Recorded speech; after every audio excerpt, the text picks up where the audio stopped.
புதன்கிழமை தினம் தை மாதத்தினுடைய 16ஆம் நாள் தை அமாவாசை. ராசிக்கான கோச்சார அமைப்பை வைத்து உங்களுக்கு எப்படி இருக்க போகிறது இந்த நாள் எப்படி என்பதை முழுமையாக நீங்கள் தெரிந்து கொள்ளுங்கள். ராசியிலேயே ராகு பகவான் சுக்கிர பகவான் உச்ச நிலையில் இருக்கிறார். மீன ராசி அன்பர்கள். 3ஆம் வீடான முயற்சி ஸ்தானத்தில் குரு பகவான் வக்ர நிலையில், சுகஸ்தானத்தில் செவ்வாய் பகவான் வக்ர நிலை, அஷ்டமஸ்தானத்தில் அதிபதியான சுக்கிர பகவான் உங்களுக்கு ராசியில் சஞ்சாரம் செய்கிறார். கலத்திரஸ்தானத்தில் கேது பகவான், லாபத்தில் சூரிய பகவான், புதன் பகவான், சந்திர பகவான் சஞ்சாரம், விரயத்தில் சனிஷ்கர பகவான் என கிரகங்கள் சஞ்சாரம் செய்கின்றன.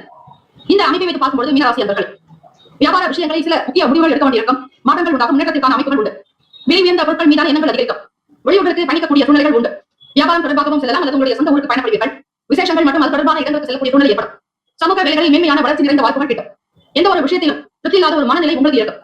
செயல் எப்படியோ அதே போலதான் உங்களுடைய சிந்தனையும். ஆக சிந்தனையும் செயலையும் ஒரே நேரத்தில் வைத்துக் கொண்டால் நிம்மதி கிடைக்கும். இந்த நாள் ஏற்ற இறக்கங்களாகத்தான் இருக்கும். மன அமைப்பு சீராக இருப்பார். உங்களுடைய பூர்வ புண்ணியாதிபதியான சந்திர பகவான் ராசிக்கு 16வது வீட்டில் 6ஆம் வீட்டு அதிபதியோடு இணைந்திருக்கிறார். 7ஆம் வீட்டு அதிபதியோடு இணைந்திருக்கிறார். ஆக மனக்குழப்பமாக தான் இருப்பீர்கள் மீனராசி அன்பர்களே. சூழ்நிலைகளை உணர்ந்து உங்களை நீங்கள் பக்குவப்படுத்திக் கொள்வது நல்லது. ஏழை எளியவர்களுக்கு தான தர்மங்கள் செய்வது விசேஷம். சமூக வேலைகளில் வளர்ச்சி இருக்கும். தலைமை அதிகாரிகள் மற்றும் உயர் அதிகாரிகளுடைய ஆதரவு கிடைக்கும்.